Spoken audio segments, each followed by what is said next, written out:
Hi hello అండి, welcome to Bharat special. నేను మీ భారతి. ఎలా ఉన్నారండి అందరూ? నేనైతే చాలా చాలా బాగున్నాను అండ్ మీ అందరు కూడా చాలా బాగుండాలని కోరుకుంటున్నాను. ఈరోజు మన వీడియోలో చూశారు కదండి, అసలు ఎంత నోరు ఊరిపోతుందో కదా చూస్తుంటేనే. మనకైతే రెస్టారెంట్కి వెళ్ళాం కానీ గుర్తొచ్చే రెసిపీ ఏంటో తెలుసా? ఇదే రెసిపీ. ఏంటా అనుకుంటున్నారా? పన్నీర్ బటర్ మసాలా. సో ఈ రెసిపీని చాలా ఈజీగా సింపుల్గా మనం ఇంట్లోనే ఎంత టేస్టీగా ప్రిపేర్ చేసుకోవచ్చో ఈరోజు చూసేద్దాం. సో ఈ రెసిపీ చూసే ముందు మన ఛానల్ కనుక ఎవరైనా ఫస్ట్ టైం చూసినవారంటే ప్లీజ్ సబ్స్క్రైబ్ చేయండి. అలానే పక్కనున్న బెల్ ఐకాన్ని కూడా హిట్ చేయండి. ఫస్ట్ అయితే మనం పన్నీర్ బటర్ మసాలాకే కాదండి, రెస్టారెంట్లో చేసే ఏ గ్రేవీ రెసిపీస్కైనా కూడా బేస్ అనేది ఒకటి ఉంటుందండి. బేస్ అంటే మరీ మీరు ఏదో థింక్ చేయకండి, అంటే కర్రీకి మనం చేసే గ్రేవీ పార్ట్ని బేస్ అంటాం అనమాట. సో ఆ బేస్ని ప్రిపేర్ చేసుకుందాం. ఫస్ట్ అయితే ఒక కళాయిని హీట్ చేసేసుకొని ఒక 3 to 4 స్పూన్స్ ఆయిల్ని వేడి చేసుకున్న తర్వాత కొంచెం ఇలాగా మీడియం సైజులో కట్ చేసి పెట్టుకున్న ఆనియన్స్ని వేసి చక్కగా సార్ట్ అవుట్ చేసుకోవాలండి. అంటే కొంచెం లైట్ పింకిష్లోకి వచ్చే వరకు జస్ట్ మనం ఇలా కలబెడుతూ ఉంచుకోవాలండి. అండ్ దాని తర్వాత ఒక 2 to 3 మీడియం సైజు టొమాటోస్ని, అంటే మీరు గ్రేవీ పార్ట్ ఎంతైతే కావాలి అనుకుంటున్నారో దాన్ని బట్టి మీరు ఉల్లిపాయలనైనా టొమాటోస్నైనా కూడా సమానంగా వేసుకోండి. ఇది ఒక కప్ వేసుకుంటే అది కూడా ఒక 1 కప్ వరకు ఇలాగ తరిగి మీడియం సైజులో ఇలాగ యాడ్ చేసేసుకుందాం. జీడిపప్పుల్ని కూడా ఒక హాఫ్ కప్పు వరకు ఇలాగ వేసుకొని చక్కగా ఒకసారి కంబైన్ చేసేసుకొని, సో ఇవి కొంచెం సాఫ్ట్గా కుక్ అయిపోయేలోపు మనకి పన్నీర్ని మనం ముక్కలుగా అవ్వకుండా కలబెట్టుకున్నా కూడా అలాగనే పీసెస్గా ఉండేలాగా ఒక చిన్న టిప్ చెప్తానండి. అండ్ నేనైతే ఇక్కడ పన్నీర్ని ఒక 250 గ్రామ్స్ పన్నీర్ తీసుకున్నాను అనమాట. సో ఇలాగా కట్ చేసేసుకొని ఇలాగా ఒక బౌల్లోకి యాడ్ చేసేసుకున్నానండి. అండ్ దానిలో కొంచెం వేడి నీళ్ళని ఇందులోకి యాడ్ చేస్తున్నాను అనమాట. మనం వేడి నీళ్ళని ఇందులోకి యాడ్ చేసేసుకొని ఒక పావు గంట సేపు పన్నీర్ని కనుక ఇలాగ ఉంచేసామంటే చాలా సాఫ్ట్గా వస్తాయండి పన్నీర్ పీసెస్ అనేది. సో ఇలా ఉంచేసేసి ఒక పక్కన పెట్టేసేసుకుందాం.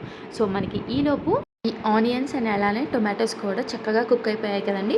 సో మనకి ఇలాగా కొంచెం సాఫ్ట్ అయ్యే వరకు కుక్ చేసుకున్న తర్వాత స్టవ్ ఆఫ్ చేసేసుకొని వీటిని కొంచెం చల్లార్చుకోవాలండి. ఇలా చల్లారిన తర్వాత మనం ఒక బ్లెండర్లో యాడ్ చేసేసుకొని స్మూత్ పేస్ట్ లాగా రెడీ చేసేసుకోవాలండి.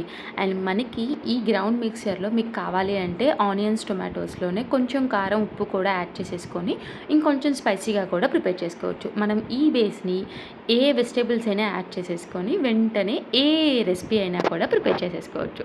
సో మనకి ఇప్పుడు గ్రౌండ్ బేస్ అయితే రెడీ అయిపోయింది కదండి. సో ఇప్పుడు ఒక కడాయి పెట్టేసేసుకొని కొంచెం బటర్ని యాడ్ చేసేసుకొని ఒక్క బిర్యానీ ఆకుని ఇందులో యాడ్ చేసేసి మనం ముందుగా ప్రిపేర్ చేసుకున్న మిక్చర్ని అంతా కూడా ఇందులో యాడ్ చేసేసుకొని ఇప్పుడు ఇందులోనే ఒక కప్పు నీళ్ళని కూడా యాడ్ చేసేసుకొని చక్కగా మనం కుక్ చేసుకోవాలండి. సో ఇలాగా వాటర్ని యాడ్ చేసుకున్న తర్వాత మిక్స్ చేసేసుకొని చక్కగా ఒక 5 minutes పాటు మనం దీన్ని కుక్ చేసేసుకోవాలండి. ఇలాగా మనం కొంచెం దగ్గర పడే వరకు మనం కుక్ చేసుకున్న తర్వాత ఇప్పుడు ఇందులోకి కొంచెం సాల్ట్ని సరిపడా యాడ్ చేసేసుకోవాలండి. సో ఇలాగ సాల్ట్ యాడ్ చేసేసుకున్న తర్వాత స్పైసీనెస్ని బట్టి కొంచెం కారాన్ని కూడా యాడ్ చేసేసుకొని దాని తర్వాత కొంచెం ధనియా పౌడర్ అలానే కొంచెం జీరా పౌడర్ దాంతోపాటు కొంచెం గరం మసాలాని కూడా యాడ్ చేసేసుకోవాలండి. సో ఈ మూడింటిని యాడ్ చేసేసుకున్న తర్వాత మనం వీటిని చక్కగా మిక్స్ చేసేసుకొని బాగా కలుపుకుంటూ ఒక 5 నిమిషాల పాటు మనం కుక్ చేసేసుకోవాలండి. సో ఇదంతా మనకి కుక్ అయిపోయిన తర్వాత ఏంటంటే చక్కగా ఇలాగా బబుల్స్ లాగా అది వచ్చే వరకు కూడా ఇలాగా కుక్ చేసేసుకోవాలండి. కొంచెం మనకి దగ్గర పడిన తర్వాత నేను ఇందులోకి కొన్ని ఫ్రోజన్ మటర్ని కూడా యాడ్ చేసేస్తున్నాను అండి. సో ఇవైతే బయట నుంచి తెచ్చినవి కాదు, ఎప్పుడైతే సీజన్ ఉంటుందో సో అప్పుడే నేను ఏంటంటే ఎక్కువ స్టాక్ పెట్టేసేసుకుంటాను అనమాట ఇంట్లోనే. సో ఇలాగ మటర్ని యాడ్ చేసేసుకున్న తర్వాత మనం ముందుగా ఇలా పన్నీర్ని హాట్ వాటర్లో వేసి ఉంచా కదండి. చూసారా ఎంత సాఫ్ట్గా వచ్చిందో పన్నీర్ని. చాలా టేస్టీగా కూడా ఉంటుందండి, చాలా సాఫ్ట్గా ఉంటాయన్నమాట. ఇలా హాట్ వాటర్లో కనుక మనం ఉంచుకొని రెసిపీ ప్రిపేర్ చేసుకునే ముందు అలాగ ఒక 10 నిమిషాలు ఉంచుకున్నా కూడా సరిపోతుందండి. సో మనం దీనిలో ఇప్పుడు పన్నీర్ని అంతా కూడా యాడ్ చేసేసుకొని నేనైతే పన్నీర్ని మొత్తం యాడ్ చేసేసాయండి. మీకు అంతగా ఎక్కువ పన్నీర్ ఇష్టం లేకపోతే 250 గ్రామ్స్లో ఒక హాఫ్ పన్నీర్ని తీసేసుకొని యాడ్ చేసేసుకోవచ్చు.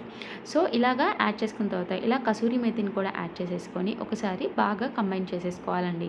సో మనకి పన్నీర్లో ఉండే హెల్త్ బెనిఫిట్స్ చాలా మంచివండి. మనకి పాల కంటే కూడా ఎక్కువ కాల్షియం అనేది పన్నీర్లో వస్తుంది కాబట్టి సో పన్నీర్ని ఎక్కువగా తీసుకోవడానికి ట్రై చేస్తూ ఉండండి. సో పిల్లలకైనా కూడా పెద్దవాళ్ళకైనా కూడా మంచి బోన్ హెల్త్ కూడా చక్కగా ఉంటుంది. సో ఇలాగ చక్కగా కంబైన్ చేసుకున్న తర్వాత మనం మూత పెట్టేసేసుకొని ఒక 2 నిమిషాల పాటు మనం పన్నీర్‌ని యాడ్ చేసుకున్నాం కాబట్టి ఆ ఫ్లేవర్ అంతా కూడా పట్టడానికి ఒక్క 2 నిమిషాల పాటు ఇలాగ కుక్ చేసుకున్న తర్వాత చక్కగా పులావ్‌తో కానీ, రోటీస్‌లో కానీ, చపాతీస్‌లో కూడా చాలా టేస్టీగా ఉంటుందండి. సో నేను చెప్పేదానికంటే మీరు ఇంట్లో ప్రిపేర్ చేసుకొని చేస్తే మీకే నచ్చుతుంది. సో ఈ రెసిపీ మీకు నచ్చింది కదా! సో ఇలాంటి మరిన్ని టేస్టీ అండ్ రెసిపీస్ కోసం మన ఛానల్ అయితే తప్పకుండా ఫాలో అవ్వండి. అలానే మీకు ఈ రెసిపీ నచ్చితే లైక్ చేసి మీ ఫ్రెండ్స్ అండ్ రిలేటివ్స్‌కి కూడా తప్పకుండా షేర్ చేయండి. Thank you for watching. Signing off మీ భారతి.